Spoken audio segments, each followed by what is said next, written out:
Hello dear students, in today's lecture we will discuss on a new topic, that is general account of viruses and structure. मित्रांनो, या first चॅप्टरमध्ये आपण plant डायव्हर्सिटीबद्दल पाहत आहोत. यासोबतच आता plant डायव्हर्सिटीमध्ये आपण पाहिलं की प्लांटमध्ये जे काही ग्रुप आहेत, algae, फंजाय, bryophyte, pteridophyte, gymnosperm, angiosperm. आता याच्याही व्यतिरिक्त आपल्याला या चॅप्टरमध्ये मायक्रोब्स जे आहेत, मायक्रो ऑर्गॅनिझम, त्या मायक्रो ऑर्गॅनिझमबद्दल आपल्याला या ठिकाणी अभ्यास करायचा आहे.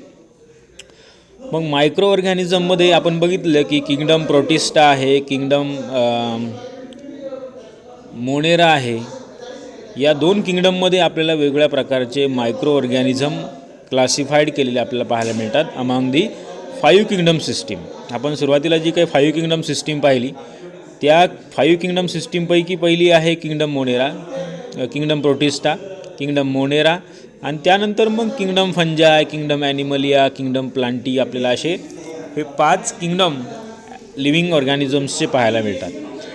त्यापैकी डायव्हर्सिटीने सगळ्यात जास्त किंवा त्याप्रमाणेच एक व्हास्ट डायव्हर्स ग्रुप आपल्याला हा मायक्रो ऑर्गॅनिझमचा पाहायला मिळतो. आणि मग तो आहे किंगडम प्रोटिस्टा किंवा किंगडम मोनेरा. आणि मग त्यापैकीच या किंगडममध्ये आपल्याला वेगवेगळ्या प्रकारचे प्रोकॅरियोटिक ऑर्गॅनिझम्ससुद्धा पाहायला मिळतील किंवा इतर मायक्रो ऑर्गॅनिझम पाहायला मिळतील. त्यापैकी एक आहे व्हायरस. आता व्हायरस म्हणलं की आपल्याला ह्या वर्षी चांगली व्हायरसची ओळख झाली. कोणत्या व्हायरसमुळे? तर कोविड-19 किंवा कोरोना व्हायरस आपण ज्याला म्हणतो. कोविड-19 त्यामुळे डिसीज निर्माण होतो. हा डिसीज कोणत्या व्हायरसमुळे निर्माण होतो आहे? तर तो व्हायरस आहे कोरोना व्हायरस. बरोबर. कोरोना व्हायरसचं इन्फेक्शन झालं की तो एक प्रकारचा डिसीज निर्माण करतो ह्युमन बिईंग्समध्ये, आणि त्या डिसीजला नाव दिलं आहे कोविड-19. ठीक आहे. आता या सिच्युएशनमध्येच आपण सगळं काही लॉकडाऊन पिरियड आहे, सगळीकडे काही बंद आहे, तुम्ही सगळे काही ऑनलाईन लेक्चर वगैरे ऐकत आहात. तर मग महत्त्वाचा मुद्दा आहे की व्हायरसेस म्हणजे काय. बऱ्याच वेळेला आता बऱ्याच जणांना माहिती झालं असणार. आता अगदी गल्लीतल्या अगदी लहान मुलांपर्यंतसुद्धा हा शब्द पोहोचलेला आहे, कोरोना व्हायरस, कोरोना व्हायरस. बरोबर. तर यानुसारच व्हायरसची जर काही थोडक्यात आपण थोडीशी पार्श्वभूमी जर बघितली तर व्हायरस काय आहेत, तर viruses are microscopic infectious agent. Microscopic म्हणजे काय की ते उघड्या डोळ्यानं दिसत नाहीत. ओपन आईजनं आपल्याला कोणताही व्हायरस बघायला मिळणार नाही. त्याचं जे काही सिंगल स्ट्रक्चर असेल, हे स्ट्रक्चर अगदी मायक्रोस्कोपिक आहे. म्हणजे सुद्धा काय की आपल्या लॅबमधल्या मायक्रोस्कोपने सुद्धा हे पाहू शकत नाहीत आपण. तर त्यासाठी इलेक्ट्रॉन किंवा त्या प्रकारचे इलेक्ट्रॉन स्कॅनिंग मायक्रोस्कोप किंवा एक्सरे रिफ्रॅक्शन याद्वारे आपल्याला त्याचं स्ट्रक्चर थोड्याफार प्रमाणामध्ये लक्षात येईल की कशा प्रकारे असते. आता इथं जी डायग्राम दाखवली, आता हे ॲक्च्युअली क्रिएटेड स्ट्रक्चर आहे, ॲनिमेशन किंवा त्याप्रमाणे हे तयार केलेलं स्ट्रक्चर आहे. मग हा व्हायरसचं स्ट्रक्चर थोडंफार त्या प्रकारचं त्या ठिकाणी असू शकतं. आपल्याला ह्याची काही ब्लॅक अँड व्हाईटमध्ये नंतर पुढे काही इमेजेस आहेत त्यावरनं लक्षात येईल. तर पहिले लक्षात घ्या की व्हायरस हे जे आहे ते मायक्रोस्कोपिक आहेत आणि ते इन्फेक्शन करतात. इन्फेक्शन करतात म्हणजे काय की एकटा सिंगल व्हायरस जगू शकत नाही, तर त्याला जगण्यासाठी किंवा लाईव्ह राहण्यासाठी कुठल्या ना कुठल्या तरी होस्टची आवश्यकता असते, होस्ट सेलची. म्हणजे जसं की मग त्या ठिकाणी ह्युमन बिईंग्स असतील, ॲनिमल असतील, इन्सेक्ट असतील, प्लांट असतील किंवा इतर वेगळ्या प्रकारचे जे काही ऑर्गॅनिझम आहेत, त्या ऑर्गॅनिझमच्या बॉडीमध्ये किंवा त्याच्या सेलमध्ये हे व्हायरसेस डेव्हलप होतात, ग्रो होतात, आणि मग त्या ठिकाणी त्याची लाईफ सायकल आपल्याला तयार झालेली पाहायला मिळते. So they R prolific and found in almost all life forms. सगळ्या लाईफ फॉर्म्समध्ये, म्हणजे सगळ्या फंजायपासून सगळीकडे, म्हणजे फंजाय असू, प्लांट असू, इन्सेक्ट असू, ॲनिमल असू, इतर मायक्रो ऑर्गॅनिझम असू जसं बॅक्टेरिया वगैरे आहे, या सगळ्यांमध्ये हे व्हायरस इन्फेक्शन करतात. They can only replicate inside the living cells of organism. म्हणजे बघा, त्याचं रेप्लिकेशन, त्याचं जे काही जिवंतपणा जो आहे हा फक्त दुसऱ्या कुठल्याही एखाद्या लिव्हिंग ऑर्गॅनिझमच्या सेलमध्येच होऊ शकतं. Then the study of virus which is called as virology. या व्हायरसचा स्टडी ज्या ब्रांचमध्ये केला जातो त्या सायन्सच्या ब्रांचला व्हायरोलॉजी असं म्हटलं जातं आहे. And viruses they infect host cell to reproduced and these viruses can learn to adapt to immune responses. बघा हे महत्त्वाचं आहे. व्हायरसेस इतके स्ट्रॉंग का असतात तर ते त्या प्रकारचं स्वतःमध्ये एक ॲडॅप्टेशन निर्माण करतात की समोरच्या होस्ट सेलमध्ये जी काही इम्युन सिस्टीम आहे त्या इम्युन सिस्टीमलासुद्धा कधीकधी ते प्रतिकार क्षमता त्यांच्यामध्ये तयार झालेली आपल्याला पाहायला मिळते. म्हणजे आपल्या शरीरामध्ये आता प्रत्येक श्वासावाटे अनेक बॅक्टेरिया, अनेक व्हायरसेस किंवा काय असेल ते एंटर होत असतात. परंतु आपली जी काही इम्युन सिस्टीम आहे ती त्याला रिकग्नाईज करते कंटिन्युअसली. त्याच्या अगेन्स्ट वेगळ्या प्रकारचे अँटीबायोटिक आपल्या शरीरामध्ये सुद्धा तयार होत असतात आणि त्यामुळे आपल्याला लगेच त्याचं इन्फेक्शन होत नाही. बरोबर. मग ते एक्सक्रिटा वाटे म्हणजे जे काही एक्सक्रिटा आहे मग त्या शिंका येत असतील तुम्हाला किंवा खोकला येतो किंवा मग बाकीचं जे काही एक्सक्रिटा आहे, युरिन आहे, याच्या वाटे हे सगळे काही बाहेर पडलेले जर्म्स आपल्याला पाहायला मिळते. So these viruses are much more difficult to treat than the bacteria. Viruses फार टीडियस आहे, त्याच्यावरती ट्रीटमेंट करणं फार अवघड आहे कारण की त्याच्यावर अगेन्स्ट अँटीबायोटिकसुद्धा बऱ्याच वेळेला काम करत नाही. बॅक्टेरिया अगदी सोपे आहेत, बॅक्टेरियाला किल करू शकतो आपण इमिजिएटली, पण व्हायरसेसला किल करणं फार अवघड आहे. का तर त्याचं स्ट्रक्चरच त्या प्रकारचं आहे. पहा तुम्हाला नंतर पुढे लक्षात येईल पुढच्या काही स्लाईडमध्ये. पण सुरुवातीला जनरल अकाउंटचा विचार करू आपण. व्हायरसेस काय आहे, व्हायरसेसचा नक्की पहिल्यांदा कोणी शोध लावला तर 1800 च्या पिरियडमध्ये Louis Pasteur and Robert Koch हे जे आहेत यांनी काही ठराविक प्रकारचे मायक्रोब्स डिस्कवर केले. And they microbes they cause many diseases and they open up new field of research. म्हणजे सुरुवातीला यांनी एक प्रकारचे असा एक काहीतरी मायक्रो ऑर्गॅनिझम किंवा एकदम सूक्ष्म असा काहीतरी ऑर्गॅनिझम की जो वेगळ्या प्रकारचे डिसीज निर्माण करतो असं त्यांनी सुरुवातीला फाइंड आउट केलं. Okay. So it was found that certain agents they were so fine that they could pass through specially designed filters which did not allow even bacteria and other known microbes.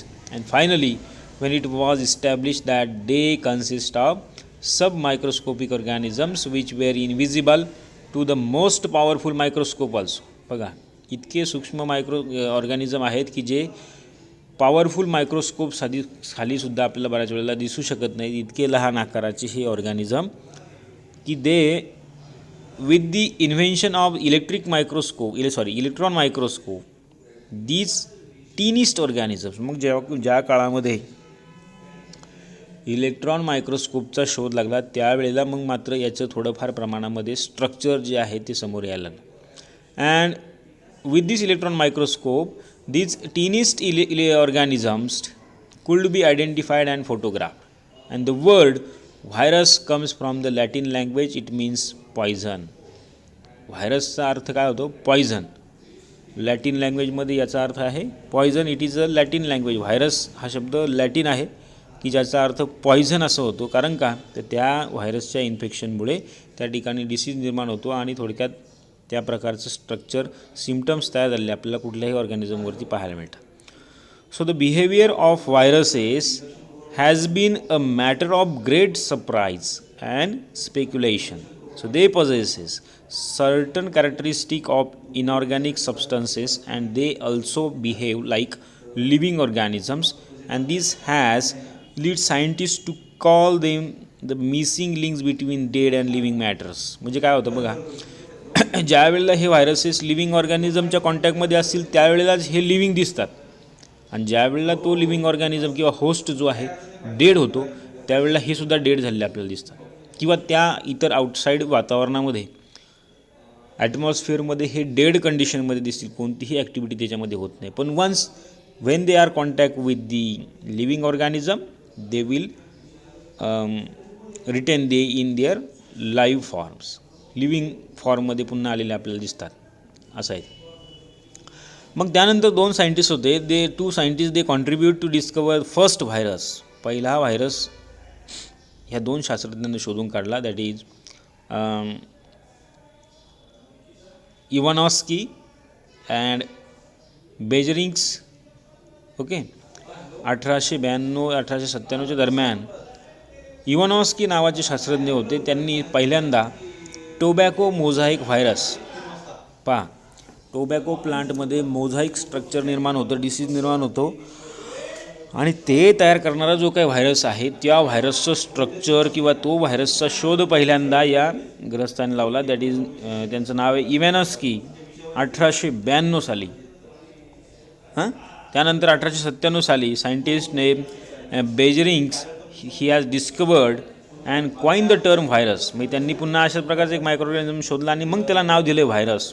So the term virus which is derived from the Latin word, it means venom किंवा poisonous liquid किंवा ज्याला आपण poison असं म्हणतो. Venom means what?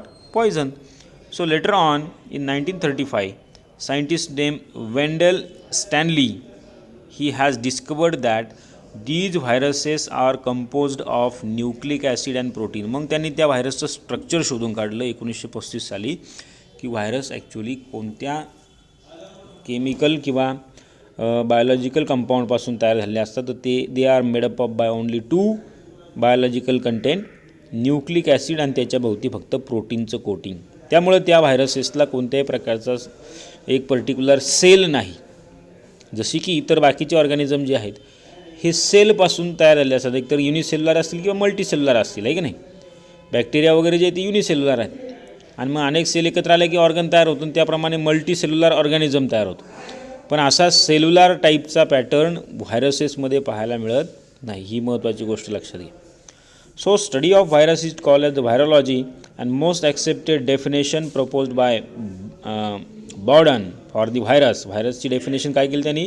The viruses is an obligatory parasite pathogen with at least 1 dimension of less than 200 milli micrometers किंवा milli मायक्रॉन्स.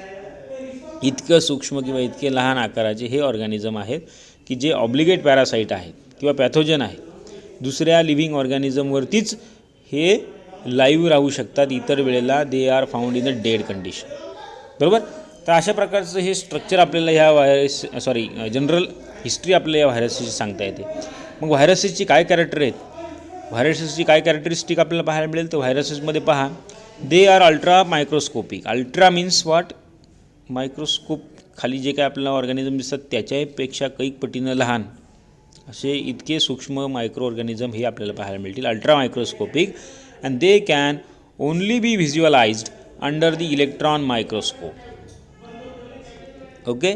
फक्त electron microscope खालीच आपल्याला हे ऑब्झर्व होऊ शकतात किंवा आपण त्याला पाहू शकतो. Then viruses are acellular. त्याचं कोणतंही स्ट्रक्चर सेल्युलार नाही. They are acellular. Non cytoplasmic. त्याच्या स्ट्रक्चरमध्ये कोणताही सायटोप्लाझम नाही. जसं की इतर बाकीच्या सेलमध्ये सायटोप्लाझम आहे, लिक्विड आहे. They are self replicating. स्वतःहून त्याचं रेप्लिकेशन झालेलं पाहायला मिळतं. म्हणजे एका व्हायरल स्ट्रक्चरचे 2 स्ट्रक्चर तयार होतात, 2 चे 4, 4 चे 8 अशा प्रकारे. And they are highly infectious agent. म्हणजे फास्टली त्याचं इन्फेक्शन समोरच्या लिव्हिंग ऑर्गॅनिझमवरती झालेलं पाहायला मिळतं. आणि त्यामुळेच आपल्यालासुद्धा बऱ्याच वेळेला व्हायरल इन्फेक्शन अगदी इझिली होतं. मग त्यातून मग सर्दी खोकल्यानंतर हा एक सिम्पटम आपल्या शरीराकडून रिफ्लेक्ट होतो आणि त्यानुसार मग आपल्याला ताप येणे, थंडी वाजणे, सर्दी खोकला, डोकं दुखणे, अंग दुखणे, बाकीचे जे काही आहे हे सिम्पटम्स तयार होतात आपल्या शरीरामध्ये. त्याचं प्रमाण जर वाढलं फास्टली आपल्या शरीरात तर, किंवा मग त्याचं लवकरच प्रमाण कमी करण्यासाठी आपल्या शरीराची एक इम्युन सिस्टीम तयार होते आणि मग त्यातनंच मग ताप येतो, खोकला येतो किंवा मग सर्दी वाहते. आणि याप्रमाणे हे सगळे काही व्हायरस जे आहेत याला नष्ट करून या शरीराच्या बाहेर टाकलं जातं. So they R smaller than bacteria and they can pass through the bacterial filter also. बघा, बॅक्टेरियल फिल्टर्स जे आहेत म्हणजे बॅक्टेरियल सेलपेक्षाही कैक पटीनं स्मॉल हे व्हायरसेस असतात. And they are considered both a living and non living things. They are considered as a, म्हणजे त्याला लिव्हिंग असं सुद्धा म्हटलं. बऱ्याच लोकांनी काही ठिकाणी त्याला नॉन लिव्हिंग असं सुद्धा म्हटलेलं आहे. मग सांगितलं मी तुम्हाला की ज्या वेळेला होस्टवरती असतील त्यावेळेलाच ते लिव्हिंग आहेत आणि ज्या वेळेला होस्टच्या बाहेर आहेत त्यावेळेला ते non living. So they do not increase in their size. Do not increase in their size. Okay. And then next characteristic of virus is they considered both living and non-living thing, then they do not increase in size, require living host cells to multiply. means what? म्हणजे काय बघा की जे त्याची size कधी त्या जे काही साईज आहे व्हायरसची ती वाढत नाही आणि त्याला जगण्यासाठी कोणता ना कोणता तरी लिव्हिंग होस्ट असणं आवश्यक आहे. So they are enclose in a protective envelope that is called as capsid. आता स्ट्रक्चर जेव्हा आपण बघणार आहे पुढं नेक्स्ट स्लाईडमध्ये, व्हायरसचं स्ट्रक्चर असं असतं की त्याच्या सभोवती एक फक्त प्रोटीनचा कोट आपल्याला पाहायला मिळतो आणि आतमध्ये न्यूक्लिक ॲसिड आहे, दॅट इज DNA किंवा मग RNAच्या फॉर्ममध्ये. आणि त्यानुसार they are enclosed in a protective envelope that is we called as a capsid. Chemically it consist nucleoproteins, म्हणजे केमिकली त्याच्या आतमध्ये काय आहे, न्यूक्लिक ॲसिड आहे किंवा त्याला न्यूक्लिओप्रोटीन असं आपण म्हणतो.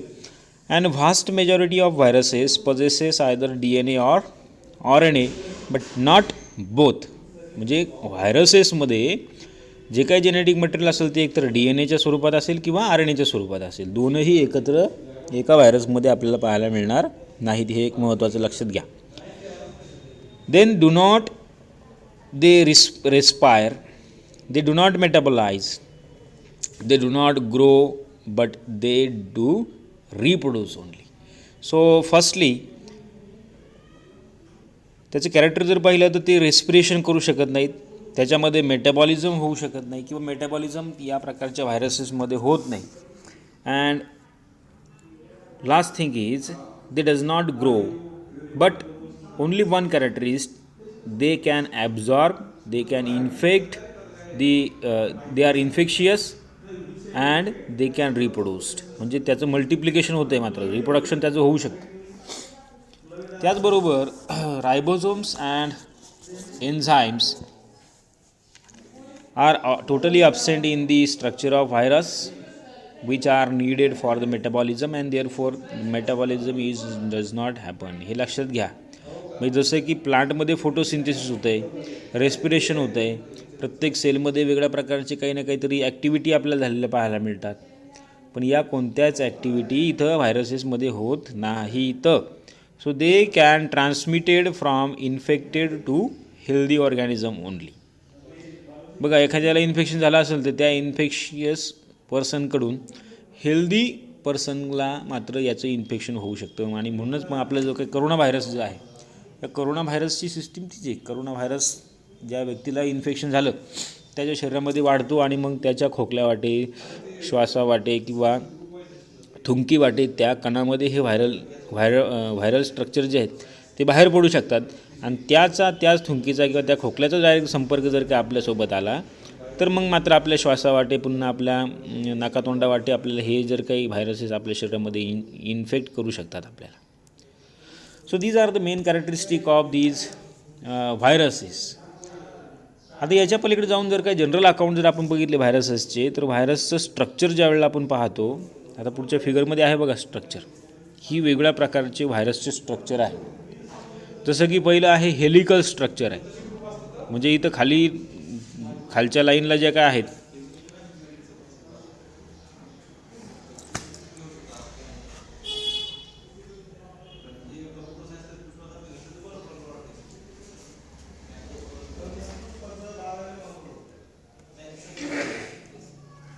खालच्या लोअर जी काही लाईन आहे, एक मिनिट हां,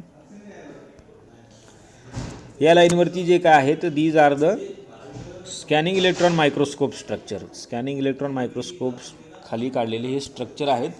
आणि मग यावरून आपल्याला असं लक्षात येतं की या प्रकारे आपल्याला हे स्कॅनिंग इलेक्ट्रॉन मायक्रोस्कोप खाली दिसतात. याचप्रमाणे कोरोना व्हायरसचं स्ट्रक्चर आलेलं आहे पहा. आणि बेसिकली जर बघितलं आपण तर याप्रमाणे ते स्ट्रक्चर असू शकतं हेलिकॉइड. आता हे असं रॉड आहे, रॉड शेप, असं रॉड तयार होतो. हेलिकल स्ट्रक्चर, पॉलिहेड्रल स्ट्रक्चर, पॉलिहेड्रल म्हणजे काय, पाचही बाजूने त्याला आपल्याला ह्याचं स्ट्रक्चर पाहायला मिळतं. स्फेरिकल म्हणजे गोल राऊंडेड स्ट्रक्चर व्हायरसचं आपल्याला पाहायला मिळतं. ही एक सिंगल सेल नाही, पण एक वेगळ्या पद्धतीचं स्ट्रक्चर तयार झालेलं आपल्याला पाहायला मिळतं. कॉम्प्लेक्स स्ट्रक्चरसुद्धा बरेचसे काय आहेत, these are the complex structure, spherical structure, polyhedral structure. So these type of structures you can observe in the viruses. मग आता ही स्ट्रक्चर जी आहे हिची कॅरेक्टर काय आहे बघा, की fully assembled infectious virus particle which is called as a virion जे काही व्हायरसचं स्ट्रक्चर आहे असेंबल्ड झालेलं, म्हणजे ज्याच्यामध्ये प्रोटीन आहे आणि न्यूक्लिक ॲसिड आहे, अशा याला व्हायरियॉन असं म्हणतो, की ज्यामध्ये nucleic acid as a genetic material enclosed within the protein coat. An amount of protein is different viruses varies from 60 to 95%. बघा 60 ते 95% हे काय त्याच्या बॉडीमध्ये प्रोटीन्स आहेत आणि उरलेलं फक्त जेनेटिक मटेरियल आहे. Rest of this is the nucleic acid. The main function of the virion is to deliver its DNA or RNA genome into the host cell. म्हणजे काय करते बघा, त्याचा प्रकार असा आहे, व्हायरस ज्या वेळेला इन्फेक्शन करतो तर त्या समोरच्या होस्ट सेलमध्ये त्याच्यामधलं असणारं जे काही न्यूक्लिक मटेरियल आहे ते इंजेक्ट किंवा डिलिव्हर करतो, ट्रान्सफर करतो, आणि मग हे न्यूक्लिक मटेरियल समोरच्या होस्ट सेलमध्ये मल्टिप्लाय होतं आणि त्याच्या भोवती पुन्हा प्रोटीन कोट तयार होतो आणि एका व्हायरसपासून असे अनेक कोट्यावधी व्हायरसेस तयार झालेले आपल्याला दिसतात. So each viral species they can reproduce in only a small group of closely related species.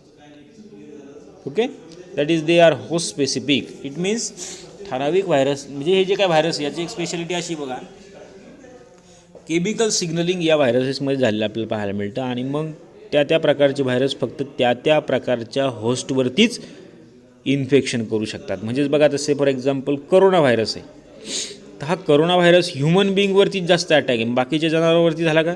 नाही तर मग जनावरांपासून झाला असतं. जनावरं आहेत किंवा मग पशु आहेत, पक्षी आहेत, वेगळ्या प्रकारचे काही पाळीव प्राणी आहेत, त्यांना मात्र करोनाचं इन्फेक्शन होऊ शकत नाही.